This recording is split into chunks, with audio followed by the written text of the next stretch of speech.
November 2ರಂದು Mahatma ಗಾಂಧೀಜಿಯವರ ಜನ್ಮದಿನದ ಸ್ಮರಣಾರ್ಥವಾಗಿ ಸ್ವಚ್ಛ ಭಾರತ್ ದಿನವನ್ನಾಗಿ ಆಚರಿಸಲಾಗುತ್ತಿದೆ.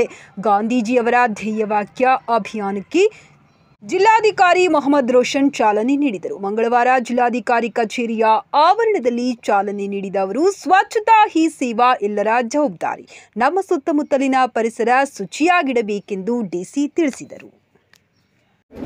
ಮಹಾತ್ಮ ಗಾಂಧೀಜಿಯವರು ದೇಶಕ್ಕೆ ಸ್ವತಂತ್ರ ಮಾತ್ರವಲ್ಲದೆ ಸ್ವಚ್ಛ ಮತ್ತು ಅಭಿವೃದ್ಧಿ ಹೊಂದಿದ ಭಾರತದ ಕನಸು ಕಂಡಿದ್ದರು. ಮಹಾತ್ಮ ಗಾಂಧಿಯವರು ಭಾರತ ಮಾತೆಗೆ ಸ್ವಾತಂತ್ರ್ಯವನ್ನು ತಂದುಕೊಟ್ಟರು. ದೇಶವನ್ನು ಅಚ್ಚುಕಟ್ಟಾಗಿ ಮತ್ತು ಸ್ವಚ್ಛವಾಗಿಡುವ ಮೂಲಕ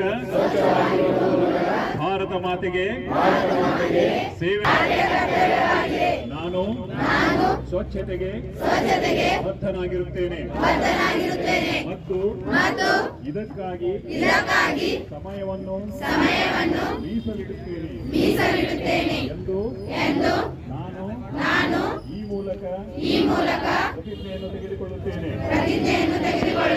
ಸ್ವಚ್ಛತೆಗಾಗಿ ಸ್ವಯಂ ಪ್ರೇರಣೆಯಿಂದ ಕೆಲಸ ಮಾಡಲು ನಾನು ವರ್ಷಕ್ಕೆ 100 ಗಂಟೆಗಳನ್ನು ಅಂದರೆ ವಾರಕ್ಕೆ 2 ಗಂಟೆಗಳನ್ನು ಮೀಸಲಿಡುತ್ತೇನೆ. ಎಲ್ಲೆಂದರಲ್ಲಿ ಎಸೆಯುವುದಿಲ್ಲ. ಇತರರು ಸಹ